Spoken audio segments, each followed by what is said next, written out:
नमस्कार दोस्तों। आज के इस वीडियो में एक्सेल 2021 पार्ट 7 में आप लोगों का स्वागत है। मैं संजय कुमार आज आप लोगों को इस वीडियो में पेज लेआउट टैब जो है वो एक्सप्लेन करने जा रहा हूं। उम्मीद करता हूं कि इससे पीछे की जितनी भी वीडियोस हैं आप लोगों ने ज़रूर देखी होंगी। और दोस्तों, जब आप वो वीडियोस 1 बाय 1 सीरीज़ में देखते रहेंगे तभी जाकर के आपको सारी वीडियोस समझ में आने वाली है। अगर आपने वीडियो स्किप किया तो आपको वो मैटर समझ में नहीं आएगा। तो मैं आपसे यही कहूँगा कि सारी वीडियोस आप 1 बाय 1 इस चीज़ को ध्यान से देखें, जिससे कि आप एक्सेल में एक्सपर्ट बन सकें और एक्सेल 2021 के जितने भी टैब्स हैं वो सारे टैब्स अच्छी तरीके से कंफर्टेबली आप उसको यूज़ कर सकते हैं और उसके सारे ऑप्शंस समझ सकते हैं। तो देखिए दोस्तों, आज मैं इस पेज लेआउट टैब के अंदर के जो मेन्यूज हैं, जो ऑप्शंस हैं, वो सारे के सारे चीज़ें आपको मैं एक्सप्लेन करने जा रहा हूँ। उम्मीद करता हूँ आप लोग ध्यान से देखेंगे। टाइम वेस्ट करते हुए नहीं, सीधा मैं टॉपिक पे चलूँगा। यहाँ देखिए दोस्तों, यहाँ पे थीम है, जो कि ये थीम्स दिया हुआ है कि जो भी थीम आपके सिलेक्टेड रेंज में, जो भी रेंज आपने सेलेक्ट कर रखा होगा उसके अंदर ये थीम्स अप्लाई हो जाता है। सेम वही कलर्स है, फ़ॉन्ट स्टाइल में फ़ॉन्ट है, और यहाँ पे जो भी फ़ॉन्ट आप सेलेक्ट करके, जैसे ये फ़ॉन्ट है और इस फ़ॉन्ट को आप जिस स्टाइल में लेना चाहेंगे उस फ़ॉन्ट में, उस स्टाइल में ये दिखा देता है। अगर आप इफ़ेक्ट देना चाहते हैं तो सिलेक्ट करके जो भी इफ़ेक्ट्स इसमें अलग अलग हैं वो सारे इफ़ेक्ट्स भी आप इसके अंदर ले सकते हैं। ये सारे चीज़ें जो है मैंने आपको माइक्रोसॉफ्ट वर्ड के पेज लेआउट टैब में समझाया था, और अगर आप लोगों ने ये नहीं देखा है उस वीडियो को तो आप अभी जाइए और उस सभी वीडियोस को बड़े ध्यान से देखिए, जिससे कि आपको बहुत कुछ समझ में आ जाए। यहाँ पे दोस्तों मैं मार्जिन में चलता हूँ। मार्जिन में क्या होता है, देखिए यहाँ पे अभी जनरली मैं एक आपको प्रिंट करके दिखाता हूँ कि मैं फाइल में जाता हूँ और यहाँ पे प्रिंट ऑप्शन है, मैं प्रिंट करता हूँ तो आप देखेंगे कि जो भी मेरा मैटर है वो इस तरीके से प्रिंट हो रहा है, और इसके ऊपर भी स्पेस है, नीचे है ही space, and left and right इन दोनों तरफ भी स्पेस है। ये जो है ये बाय डिफॉल्ट है अभी आपको दोस्तों। अगर आप मार्जिन में जाते हैं तो मार्जिन में देखिए ये अभी जो बाय डिफॉल्ट है वो नैरो है, सॉरी नॉर्मल है। अगर आप उस मार्जिन को कम करना चाहते हैं तो आप नैरो कर सकते हैं। नैरो कर देंगे, नैरो करने पे क्या होगा, देखिए फाइल में जाइए, प्रिंट में जाइए, और अब देखिए कि अब जो ये मैटर है, ये मैटर यहाँ से देखिए, यहाँ से कितना लेफ्ट की साइड की तरफ श्रिंक हो गया, यानी कि यहाँ जो स्पेस था उसने उस स्पेस को कम कर दिया, स्पेस को यूज कर लिया है।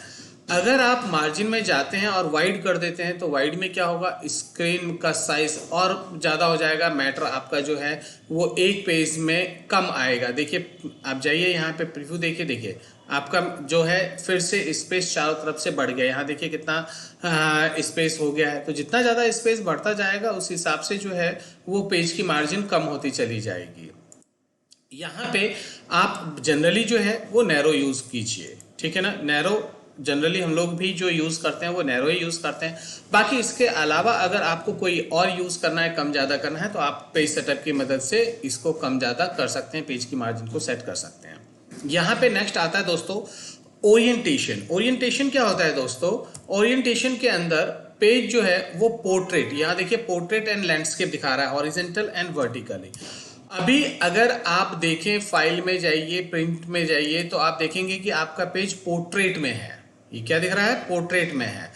और अगर आप इसको लैंडस्केप कर दें तो देखिए यहाँ से भी लैंडस्केप कर सकते हैं। यहाँ लैंडस्केप कर देंगे तो देखिए आपका पेज जो है ये किस तरीके से हो गया, घूम गया ना, ये लैंडस्केप होता है। और अगर आप यहाँ से पोर्ट्रेट कर देंगे तो ये पोर्ट्रेट में हो जाएगा। इसे हम ओरिएंटेशन कहते हैं दोस्तों। यही ओरिएंटेशन यहाँ पे भी दिया हुआ है, पोर्ट्रेट लैंडस्केप। अगर आप बाय डिफॉल्ट जो होता है वो पोर्ट्रेट होता है। अगर आपको लैंडस्केप में प्रिंट निकालना हो तो आप यहाँ से ओरिएंटेशन में जाकर के इसको लैंडस्केप कर सकते हैं। फिर आता है दोस्तों साइजेस। साइजेस क्या होता है कि जिस साइज पे हम प्रिंट निकालते हैं। यहाँ पे आप देखेंगे कि बहुत सारे साइजेस आपके सामने नजर आ रही हैं, और इसमें से जो भी साइज बाय डिफॉल्ट साइज जो कंप्यूटर आपको देगा वो लेटर साइज देता है। लेकिन हम लोग जो जनरली प्रिंट निकालते हैं वो निकालते हैं A4 पे। A4 का साइज क्या होता है, आप लोग देखते होंगे कि जो फोटोकॉपियर मशीन में जो पेजेस लगता है, फोटोकॉपियर पे तो किसी भी साइज का पेज लग सकता है, लेकिन जो जनरली हम लोग फोटोकॉपी निकलवाते हैं वो A4 सीट होता है। प्रिंटर में भी जनरली जो हम लोग यूज करते हैं वो A4 सीट ही होता है। तो यहाँ से आप A4 शीट ले सकते हैं, बाकी आपकी मर्जी है, आप जिस पेज पे भी प्रिंट निकालना चाहते हैं उस साइज पे जाकर के आप यहाँ से प्रिंट निकाल सकते हैं। अलग अलग साइजेस दिया हुआ है, जो भी साइजेस आपको चाहिए, जिस साइज में आपको प्रिंट निकालना है वो निकाल सकते हैं। जनरली मैंने बता दिया कि हम लोग जो प्रिंट निकालते हैं या आप लोग भी प्रिंट निकालेंगे तो वो जनरली A4 साइज पे ही निकलेगा। बाकी आपकी मर्जी, जो साइज लेना चाहें ले सकते हैं, जिसपे आपको प्रिंट निकालना ले सकते हैं। अब यहाँ पे नेक्स्ट ऑप्शन आता है दोस्तों प्रिंट एरिया। प्रिंट एरिया में देखिए एक बार फिर से हम प्रिंट में जाते हैं और यहाँ पे देखते हैं कि यहाँ पे अभी आप देखो कि ये पूरा मैटर पेज में प्रिंट में दिखा रहा है। अगर आपने प्रिंट कमांड दे दिया तो ये पूरा ही मैटर प्रिंट में आएगा, लेकिन मुझे जो प्रिंट निकालना है वो दोस्त सिर्फ इतना ही निकालना है, मुझे सिर्फ इतना निकालना है। देखिए 110 है, यहाँ जो 11 जो ऑर्डर नंबर 1110 है, यहाँ से लेकर के प्रोडक्ट तक यहाँ इतना ही मेरे को प्रिंट निकालना है। तो मैंने इतना एरिया सेलेक्ट किया, प्रिंट एरिया में गया और यहाँ से सेट प्रिंट एरिया कर दिया। बस इतना ही करना है और कुछ नहीं करना है। सेट प्रिंट एरिया करके अब आप प्रिंट में जाइए और आप देखेंगे कि प्रिंट एरिया में आपको सिर्फ देखिए जितना आपने वहाँ सेलेक्ट करके प्रिंट सेट किया था उतना ही आपका प्रिंट दिखा रहा है। प्रीव्यू में दिखा रहा है तो प्रीव्यू में इतना दिखा रहा है तो प्रिंट में भी इतना ही आएगा। ये होता है दोस्तों प्रिंट एरिया। तो आप अपने यूज के अकॉर्डिंग जितना भी चाहें उतना एरिया सेलेक्ट करके डिफाइन कर सकते हैं, जिससे कि उतने ही एरिया का प्रिंट आएगा। और जब आप प्रिंट निकाल लेते हैं तो प्रिंट निकालने के बाद आप क्लियर करना ना भूलें, इसको क्लियर जरूर कर दें। क्लियर नहीं करते हैं आप तो क्या होगा, जितनी बार भी आप प्रिंट निकालेंगे या प्रिंट प्रीव्यू देखेंगे तो जितना एरिया आपने सेलेक्ट किया होगा सिर्फ उतने का ही प्रिंट भी आएगा और उतना प्रिंट प्रीव्यू में भी दिखेगा। अब देखिए आपने क्लियर कर दिया है तो अब आपको पूरा प्रिंट दिखने वाला है। देखिए अब आपको पूरा दिखने वाला है। तो ये यूज होता है प्रिंट एरिया का। अब आता है पेज ब्रेक। पेज ब्रेक क्या होता है दोस्तों कि सपोज दैट मान लीजिए कि मुझे यहाँ से अपने पेज को ब्रेक करना है।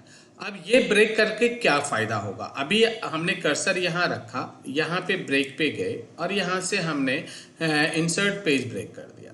अब पेज ब्रेक करने के बाद आप प्रिंट प्रीव्यू में जाइए और प्रिंट प्रीव्यू में आप देखेंगे कि देखिए उसने पेज को 6 पार्ट्स में डिवाइड कर दिया। अभी देखिए ये पहला पेज दिखा रहा है, ये दूसरा पेज, ये तीसरा पेज, ये चौथा पेज, ये पांचवा पेज। यहाँ देखिए यहाँ पे पेज दिखा रहा है, यहाँ पे छठा पेज। यानी कि उसने क्या किया, उसने पेजेस को अलग अलग पार्ट में डिवाइड करके आपको दे दिया है। तो ये होता है प्रिंट पेज ब्रेक ऑप्शन कि पेज ब्रेक करके आप अपने पेज को जहां से चाहे वहां से उसको अलग अलग पार्ट में डिवाइड कर सकते हैं। और रिसेट ऑल पेज ब्रेक कर देंगे तो पहले की तरह ही हो जाएगा। ये देखिए पहले की तरह ही आपका ये पेज हो गया, पहले की तरह ही। ये होता है आपका पेज ब्रेक, यानी ब्रेक इन पेज ब्रेक। इसमें जहां से चाहेंगे वहां से आपका पेज ब्रेक हो जाता है। उसके बाद दोस्तों आता है बैकग्राउंड। बैकग्राउंड आपको पता है कि जो भी आप बैकग्राउंड लेना चाहेंगे बैकग्राउंड पे जाइए, यहाँ पे आपको दिखाएगा बैकग्राउंड। ऑनलाइन पिक्चर्स भी ले सकते हैं या कंप्यूटर से भी ले सकते हैं। अभी अगर मैं फ्रॉम फाइल कर दूं तो फ्रॉम फाइल मेरे में तो जो मेरा जो थंबनेल्स है वही होगा मेरे पास। मैं डेस्कटॉप पे जाता हूं, मैं थंबनेल्स अपना सेलेक्ट करूंगा डेस्कटॉप से या डाउनलोड में गया, मैंने थंबनेल्स लिया और करके मैंने इंसर्ट कर दिया। तो आप देखेंगे कि मेरा थंबनेल्स मेरे बैकग्राउंड में यहाँ पे शो हो जाएगा। अभी ये देखिए ये बैकग्राउंड में दिखा रहा है, लेकिन आप ये ध्यान रखिएगा कि बैकग्राउंड एक ऐसी चीज़ है जिसका प्रिंट नहीं आता है। देखिए यहाँ पे प्रीव्यू में वो नहीं दिखा रहा है, इसका मतलब उसका प्रिंट नहीं आएगा। बैकग्राउंड सिर्फ देखने के लिए होता है। बैकग्राउंड किस लिए होता है, सिर्फ और सिर्फ बैकग्राउंड देखने के लिए होता है। और डिलीट बैकग्राउंड कर देंगे तो बैकग्राउंड डिलीट भी हो जाएगा। अब देखिए यहाँ पे प्रिंट टाइटल है दोस्तों। अगर आप प्रिंट टाइटल कर देते हो तो अभी आप देखेंगे यहाँ पे क्लिक करिए, प्रिंट टाइटल पे जाइए और अगर आप यहाँ पे देखेंगे सीट पे, अगर मैं यहाँ पे अब इसमें एक चीज़ और दिखाता हूँ। प्रिंट टाइटल रुक जाता हूँ कि मैं आपको बताऊँ कि प्रिंट टाइटल जैसे कि ये दिखाते हैं। अभी मैं इसको सेलेक्ट करता हूँ, सेलेक्ट करके होम में जाता हूँ। होम में जा करके यहाँ से मैंने नो बॉर्डर करके सारी बॉर्डर्स हटा दी हैं। अब मैं क्या करूँगा, अब मैं पेज लेआउट में जाता हूँ और यहाँ से प्रिंट टाइटल में जाऊँगा। यहाँ पे देखिए ये सीट है। अगर आप यहाँ पे ग्रिड लाइन कर देते हैं दोस्तों, तो ग्रिड लाइन में क्या होता है कि जितना एरिया आपने लिखा होगा उसके अंदर ऑटोमेटिकली लाइंस शो कर देना चाहिए, कर देता है। यहाँ पे देखिए ये लाइनिंग जो है ये आप इसको सिलेक्ट करके यहाँ सेलेक्ट करके और यहाँ पे पेज लेआउट में जाइए और यहाँ पे ग्रिड लाइन आप कर देते हैं। ग्रिड लाइन शो नहीं हो रहा है, grid line show, grid line दिखाना चाहिए, यहाँ पे ग्रिड लाइन दिखाएगा भी। अभी आप देखेंगे कि ब्लैक एंड वाइट है, ड्राफ्ट क्वालिटी है, रो एंड कॉलम की हेडिंग। मैं ये हटा लेता हूँ और रो एंड कॉलम की हेडिंग करता हूँ, ओके करता हूँ। तो अब आप यहाँ से प्रिंट प्रीव्यू करिए, तो अभी आप देखेंगे कि यहाँ देखिए, यहाँ पे 1 2 3 आ गया, ये रोज हो गया और ये कॉलम हो गया। तो ये होता है, इसे हम कहते हैं हेडिंग्स, कि यहाँ पे प्रिंट टाइटल करने से प्रिंट निकल जाएगा। और अगर आपको नहीं चाहिए तो यहाँ से मैंने हटा दिया है, तो वो इस चीज़ को हटा भी देगा। अब आप प्रिंट करेंगे तो अब देखिए, अब वो शो नहीं करेगा। देखिए अब वो रो और कॉलम की हेडिंग शो नहीं कर रहा है। आगे चलते हैं दोस्तों। ये तो वही चीज़ है, हाइट विड्थ और स्केल कितना परसेंट जूम करके आपको देखना है, वो आप यहाँ से कम ज़्यादा करके अपना बढ़ा सकते हैं जितने पे रखना चाहते हैं। यहाँ पे ग्रिड लाइन पे चलिए। यहाँ पे अगर आप जो अभी हम प्रिंट कर रहे थे तो इस एरिया में ग्रिड लाइन नहीं दिख रहा था हमको। अगर हम ये ग्रिड लाइन में जा करके प्रिंट पे क्लिक करते हैं, तो प्रिंट पे क्लिक करते के साथ ही देखिए दोस्तों, यहाँ पे ग्रिड लाइन आ जाना चाहिए। ये ग्रिड लाइन नहीं आ रहा है, क्यों नहीं आ रहा? मैं किसी और चीज़ पे दिखा देता हूँ आपको। अगर इस शीट पे नहीं दिखा रहा है मुझे, तो मैं किसी और शीट पे दिखा देता हूँ। अब यहाँ पे भी है, मैं एक नया सीट ले लेता हूँ दोस्तों, और इस नए सीट पे देखिए, यहाँ पे मैंने कुछ लिख लिया। यहाँ पे मैंने कुछ लिख लिया है।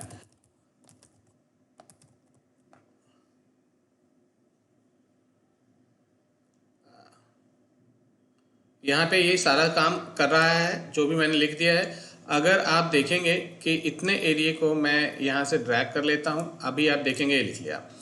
अभी अगर आप प्रिंट प्रीव्यू करें तो आप देखेंगे कि इस एरिया में कोई लाइनिंग नहीं दिख रहा है। लेकिन अगर मैं यहाँ पे प्रिंट टाइटल पे जाऊँ और यहाँ से प्रिंट पे क्लिक कर दूँ, और क्लिक करने के बाद अगर मैं प्रिंट करूँ, तो आप देखेंगे उस एरिया को, ये देखिए ऑटोमेटिकली उसने ग्रिड लाइंस दे दिया। आपको लाइन लेने की ज़रूरत ही नहीं पड़ेगी। वैसे तो हम लाइन जो है वो यहाँ से सिलेक्ट करते हैं और सिलेक्ट करने के बाद होम टैब में जाते हैं और यहाँ से लाइनिंग लेते हैं। अगर आपने यहाँ से लाइनिंग नहीं लिया है तो आपको कुछ नहीं करना है, पेज लेआउट में जा करके आप यहाँ पे प्रिंट पे क्लिक कर देंगे तो वो लाइनिंग प्रिंट में आ जाएगा, और अगर आप इसको हटा देंगे तो फिर से वो प्रिंट हट जाएगा। इसके बाद ये हेडिंग है। हेडिंग में अभी जो मैंने आपको दिखाया था रो और कॉलम की हेडिंग, अगर आप यहाँ पे क्लिक कर देंगे और उसके बाद मैंने इस पर भी क्लिक कर दिया, इसके बाद अगर आप प्रीव्यू देखेंगे तो आप देखेंगे कि यहाँ पे रो और कॉलम की जो हेडिंग्स हैं, यहाँ पे देखिए ये रो की हेडिंग और यहाँ देखिए ये कॉलम की हेडिंग ऑटोमेटिकली प्रिंट में आ गया है। तो इसे हम कहते हैं आपका ग्रिड लाइन में प्रिंट और हेडिंग में प्रिंट। उसके बाद मैं उम्मीद करता हूँ दोस्तों ये चीज़ आपको बहुत अच्छी तरीके से समझ में आ गया होगा। आगे बढ़ते हैं। Bring forward and send backward है। इसमें क्या होता है, अब इसमें देखिए, इसमें हम इंसर्ट में चलते हैं और कोई शेप ले लेते हैं, यहाँ से कोई शेप ड्रॉ कर लेते हैं। शेप यहाँ पे देखते हैं, ये शेप आ गया है। यहाँ से चलिए, यहाँ से कोई भी एक शेप बना लेते हैं दोस्तों। ये देखिए यहाँ पे मैंने एक शेप बना लिया और इस शेप में कलर्स तो ऑलरेडी है ही। अगर आपको और कोई कलर लेना है तो यहाँ से आप दूसरा कलर भी इस पर फिल कर सकते हो। जो भी कलर्स लेना है एज यू विश आप ले सकते हैं। ये मैंने ले लिया। एक और शेप ले लेता हूँ, एक और शेप ले लेता हूँ। ये मैंने ये शेप ले लिया और इसके ऊपर मैंने यहाँ से एक ऐसा ड्रॉ किया और इसमें भी कलर कर देते हैं। अगर आपको कोई और कलर चाहिए, आपको कोई कलर चाहिए तो वो आप कलर क्लिक कर देंगे, वो कलर आ जाएगा। अब देखिए दोस्तों, यहाँ पे सेंड फॉरवर्ड या सेंड बैकवर्ड दो चीज़ें हैं। तो फिलहाल तो आप पेज लेआउट में चलें और यहाँ पे सेंड, इस पे सेंड बैकवर्ड पे जाएंगे तो दो चीज़ें हैं, सेंड बैकवर्ड या सेंड टू बैक, दोनों एक ही चीज़ है। आपको जो यूज़ करना है कीजिए। मैंने सेंड टू बैक किया तो आप देखेंगे कि इसने आपके ऑब्जेक्ट को इस ऑब्जेक्ट के नीचे भेज दिया, देखा आपने। और अगर आप इसको ब्रिंग टू फ्रंट कर देंगे या ब्रिंग टू फॉरवर्ड कर देंगे तो ब्रिंग टू, क्योंकि मैंने यहाँ पे सेंड टू बैक किया था तो इसलिए मैं यहाँ पे ब्रिंग टू फ्रंट ही यूज करूंगा, तो ये वापस ऊपर आ जाएगा। तो उम्मीद करता हूं कि bring forward and send forward का यूज आप समझ में आ गया होगा आपको। उसके बाद आता है सिलेक्शन पेन। सिलेक्शन पेन पे अगर आप क्लिक करते हैं तो यहाँ पे एक डायलॉग बॉक्स खुलेगा और इस डायलॉग बॉक्स पे आपको दिखाएगा कि यहाँ पे कितने ऑब्जेक्ट हैं। देखिए यहाँ पे ऑब्जेक्ट है, यहाँ पे क्लिक कीजिए तो देखिए इसने उसको हाइड कर दिया, किसको, रेक्टेंगल को हाइड कर दिया। दोबारा क्लिक करिए, आ जाएगा। अगर ओवल को हाइड करना है तो यहाँ पे इस पे क्लिक कर दीजिए तो वो उसको हाइड कर देगा। इसको लाना है, वापस कीजिए, यहाँ क्लिक कीजिए, जिस पे क्लिक करेंगे वो उसी को सिलेक्ट कर देगा। ये देखिए जिस पे क्लिक करते हैं, यहाँ देखिए अभी मैंने ओवल सिलेक्ट किया तो ओवल को सिलेक्ट कर लिया इसने।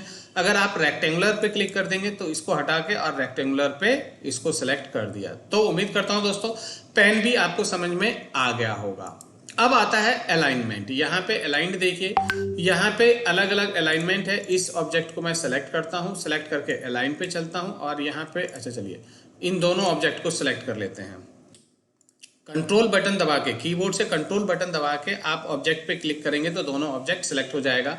अब देखिए अब यहाँ पे सारे ऑप्शंस आ गए हैं। अगर आपने सिलेक्शन नहीं किया होगा तो ये ऑप्शंस नहीं दिखाता है, इसलिए सिलेक्ट, ये देखो अभी आप जा रहे हो तो अभी आपको कोई ऑप्शन नहीं आ रहा है। तो इसलिए इन दोनों ही ऑब्जेक्ट को, पहले इस ऑब्जेक्ट पे क्लिक करिए, फिर कीबोर्ड से कंट्रोल बटन को होल्ड कीजिए और दूसरे ऑब्जेक्ट पे क्लिक करेंगे तो दोनों सिलेक्ट हो गया।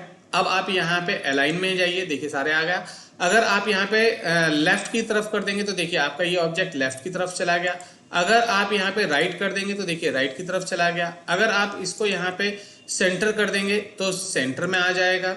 अगर आप इसको मिडल में कर देंगे तो ऑब्जेक्ट ये देखिए बीचों बीच आ गया। तो ये होता है दोस्तों अलाइन। उम्मीद करता हूँ आपको समझ में आ गया होगा। आगे हम बढ़ते हैं ग्रुप की तरफ। अभी देखिए दोस्तों, अभी ये दोनों ऑब्जेक्ट अलग अलग है। अगर मैं इस ऑब्जेक्ट को पकड़ के इधर ड्रैग करूं तो ये ड्रैग हो जाता है, ये यही रहता है। लेकिन मैं चाहता हूं कि ये दोनों ऑब्जेक्ट एक साथ ही मूव हो। अगर मैं इसको घुमाऊं, कहीं ले जाऊं तो दोनों ऑब्जेक्ट एक साथ ही मूव हो। तो इसके लिए इन दोनों ही ऑब्जेक्ट को आप सेलेक्ट कर लीजिए। सेलेक्ट करने के बाद यहाँ पे ग्रुप दिखेगा, ग्रुप में जाइए और यहाँ से ग्रुप कर दीजिए।